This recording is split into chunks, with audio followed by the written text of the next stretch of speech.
Hello दोस्तों, आज हम बात करेंगे यूपी मेंस 2024 के सामान्य हिंदी का जो सब्जेक्ट है, जो हिंदी का पेपर होता है 150 नंबर का, उसके बारे में। हिंदी बहुत ही महत्वपूर्ण पेपर है और ये हाई स्कोरिंग भी हो सकता है या लो स्कोरिंग हो सकता है। ये निर्भर करता है कि आप कितनी तैयारी करते हैं। चाहे आप जिस मीडियम के हों, दोनों मीडियम के लोगों को मेहनत करने की ज़रूरत है। जिनका हिंदी का बैकग्राउंड है उनके लिए शायद थोड़ा आसान हो, लेकिन जिनका नहीं भी है उनके लिए भी बहुत मुश्किल नहीं है। तो दोनों केसेस में अगर आदमी चाहे तो इसमें नंबर बढ़ा सकता है। हिंदी का पेपर 150 नंबर का होता है और जनरली इसमें लोग जो भी सिलेक्ट होते हैं वो 90, 85, कोई 110, 12 ऐसे भी मैंने देखे हैं, 115 तक स्कोर करते हुए। तो इस लिहाज से ये बहुत ज़रूरी पेपर है। और अगर आप ध्यान देंगे तो बाकी किसी पेपर में GS 1 से लेकर 6 तक में किसी में भी 100 से पार करना बहुत मुश्किल है, लेकिन हिंदी में पार करना उतना मुश्किल नहीं है।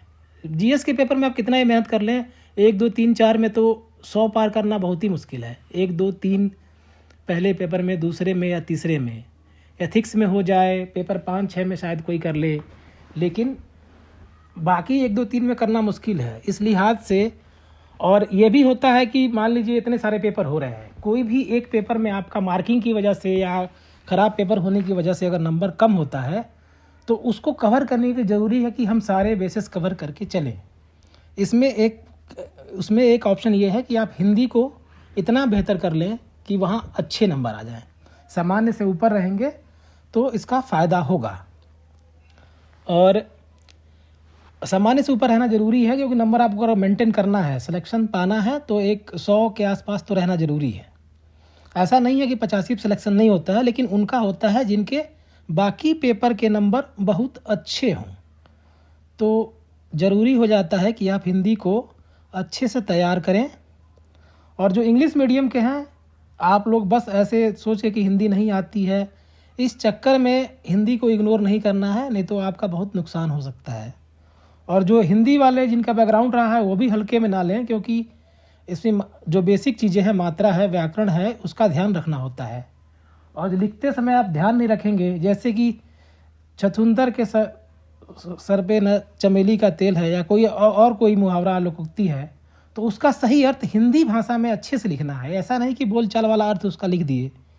तो बोलचाल वाले अर्थ से या बोलचाल वाली भाषा से हमें बचना है, हमें हिंदी की भाषा लिखनी है। बहुत ही साहित्यिक भी नहीं, लेकिन हिंदी की भाषा तो लिखनी ज़रूरी है। जितना आप व्याकरण भाषा पे पकड़ रखेंगे, और इसमें यह है कि सीधे सीधे कुछ नंबर तो ऐसे ही हैं कि सीधे सीधे आपको पूरे के पूरे मिलेंगे। आपने अर्थ लिखा, अर्थ के पूरे नंबर मिलेंगे, और उसको शब्दों में प्रयोग किया लगभग पूरे मिल जाएंगे। बहुत ही कम चांस है कि नंबर कटे। जहाँ पे डिस्क्रिप्टिव जैसा होगा, वहाँ पे जैसे कि संक्षेपण करना है, तो वहाँ पे नंबर कटेगा, वहाँ पे नंबर कटने की संभावना होती है। बाकी जगहों पे आप चाहें तो जितना हो सके उतना स्कोर कर सकते हैं। और इसलिए आप आइए देखते हैं इसका सिलेबस। तो सामान्य हिंदी के सिलेबस में कुछ 5 चीज़ें हैं। इसमें एक होता है दिए हुए गद्य खंड का अवबोध एवं प्रश्नोत्तर। तो इसमें मान लीजिए कोई पैसेज दिया हुआ है, उसको पढ़ के उससे जुड़े प्रश्नों के उत्तर देने हैं और उसको समझना है, उससे समझ के उत्तर देना है। दूसरा होता है संक्षेपण। जैसे प्रेसिस हम इंग्लिश में लिखते थे, वैसे हिंदी में होता है संक्षेपण। तो इसको जो भी आपके यहाँ पैराग्राफ दिया हुआ है उसको संक्षिप्त में लिखना होता है, ताकि उसका, और इसमें ध्यान रखना ये है कि जो संक्षेपण आप लिख रहे हैं उसमें आप भाषा, उसका अर्थ, उस चीज़ को बनाए रखें और पूरी बात जो पैराग्राफ में कही गई है उसको पूरी तरह कन्वे कर पाएँ। तभी आपको जाके अच्छे से नंबर मिलेगा। तो संक्षेपण हो गया। इसके बाद इसमें आएगा आपका सरकारी एवं अर्ध सरकारी पत्र लेखन। तो सरकारी और अर्ध सरकारी ये कुछ ही पत्र हैं, 5-6 हैं। आप इनको हूबहू तैयार कर लें और जिस भी टॉपिक पे आता है उसके अनुसार चाहें तो उसको मॉडिफाई करके आप लिख सकते हैं, उसमें परिवर्तित कर सकते हैं। किसी चीज़ को आप रटे रहेंगे, अगर रटने की ज़रूरत है तो रट ही लीजिए, समझ जाएंगे तो शायद समझना और आसान हो जाता है, क्योंकि ये पेपर जनरली सर्कुलर होता है जैसे इंग्लिश में, वैसे यहाँ भी हिंदी में होता है। और फिर तार लेखन हो गया, ऑफिस ऑर्डर हो गया, जैसे कार्यालय आदेश कहते हैं, अधिसूचना होती है, नोटिफिकेशन हो गया, परिपत्र हो गया। तो इनको उनके मूल रूप में जैसे लिखे जाते हैं, जो स्टैंडर्ड चलता है सरकारी कामों में पत्र व्यवहार, उसी तरीके से लिखना है। तो इसके लिए ज़रूरी है कि आप किसी के भी नोट्स उठा लें। हालांकि बुक्स चाहें तो बुक्स से भी देख सकते हैं, लेकिन आप चाहें तो किसी के भी नोट्स उठा लें। कोई ना कोई टेलीग्राम पे मिल जाएगा किसी टॉपर का पुराना लिखा हुआ, हूबहू वही पढ़ के जाएं, उससे ज़्यादा कुछ पढ़ने की ज़रूरत नहीं है। और उसके बाद आता है शब्द ज्ञान और प्रयोग। शब्द ज्ञान में जैसे शब्द ज्ञान हो गया, उसका प्रयोग हो गया, तो कुछ शब्द आपको दिए रहेंगे, उनका प्रयोग करना है। फिर उपसर्ग है, प्रत्यय है, विलोम शब्द है, वाक्यांश के लिए एक शब्द है। वाक्यांश के लिए एक शब्द जनरली टफ होता है, क्योंकि आप समझ तो रहे होंगे कि इसका मतलब क्या है, लेकिन उसके लिए एक शब्द उस समय एग्जाम के माहौल में उसको याद करना, लिख पाना सही ये थोड़ा मुश्किल है। तो इसके लिए रटना पड़ेगा, जितना जो भी किताबें हैं उससे आप इसको रट सकते हैं। और फिर आता है वर्तनी एवं वाक्य शुद्धि। तो वर्तनी और वाक्य शुद्धि में स्टेटमेंट्स दिए होते हैं, जो भी वाक्य लिखे होते हैं उनको आपको पढ़ना होता है, उसकी वर्तनी को सुधारना होता है, या फिर उसमें क्या गलत है बताना होता है। इस तरह से आ सकता है। फिर आता है लोकोक्ति और मुहावरे। लोकोक्ति मुहावरे में अब अर्थ लिखेंगे, सीधा सीधा आपको मार्क्स मिलेगा, जितने मार्क्स उससे अर्थ लिखने पर होगा, और जितना मार्क्स इसके मुहावरे या लोकोक्ति के प्रयोग पर होगा, वो मार्क्स आपको मिलेंगे। फिर आप ये रिफर कर सकते हैं कि इसमें अब हमें ज़रूरत पड़ेगी कहाँ से पढ़ना है।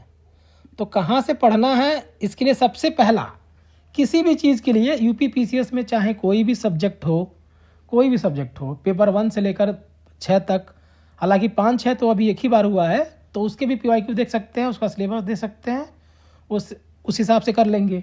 लेकिन जितने भी पेपर हुए हैं जो सालों से होते आ रहे हैं, हिंदी सालों से होता आ रहा है, तो उसके पुराने बहुत सारे पेपर हुए हैं, उन सारे के PYQ प्रीवियस ईयर को भी क्वेश्चन आया हुआ है, सबसे पहले उनको करना है। सबसे पहला आपका सोर्स PYQ होना चाहिए। उसके बाद ही कोई सोर्स, चाहे यश कुमार सर का पढ़ें, या फिर नालंदा पब्लिकेशन की आती है, या फिर आदित्य की आती है, इनको अलग अलग जगहों पे आप यूज कर सकते हैं, जो भी जिसका आप इसमें सही लगे। हालांकि बहुत सारी चीज़ें आप आदित्य से भी कर लेंगे, कुछ बचा कुछ आप नालंदा से भी देख सकते हैं। पत्रलेखन का सिंपल है, आप किसी से भी कर लीजिए। संक्षेपण में 2-4 पहले पुराने वाले कर लीजिए, PYQ वाले, और कोई किताब मिलती है, यश कुमार की होती है या किसी की होती है, नालंदा पब्लिकेशन की है, उसमें से आप संक्षेपण देख सकते हैं और कुछ 8-10 प्रैक्टिस कर सकते हैं। हालांकि ये अनुभव प्रैक्टिस की बात से भी आता है, आपकी जो जर्नल समझ है उससे भी चाहें तो अच्छा लिख सकते हैं, उसके लिए किसी बुक की भी ज़रूरत नहीं है। तो इसमें क्या समझ में आता है कि सबसे पहला सोर्स आपका PYQ है।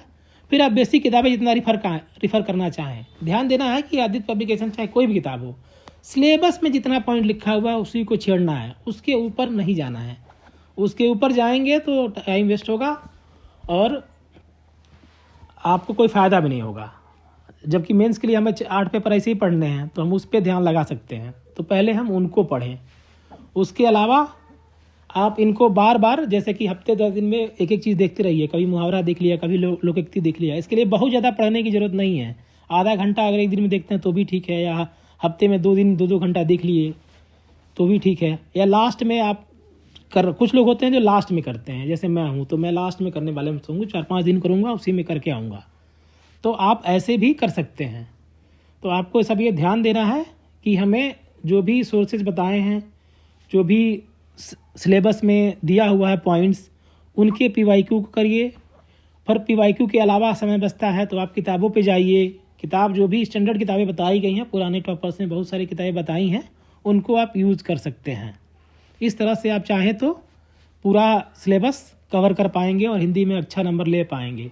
हिंदी में अच्छा नंबर लाना रिलेटिवली, मतलब आसान तो नहीं है, लेकिन रिलेटिवली आसान है, और हल्के में लेना इसको महंगा पड़ सकता है, क्योंकि अगर मात्रा प्रैक्टिस आप नहीं करेंगे, उनको शब्दों को ध्यान से नहीं देखेंगे, तो मार्क्स कटने की संभावना होती है। तो ठीक है दोस्तों, आज के लिए इतना ही। धन्यवाद।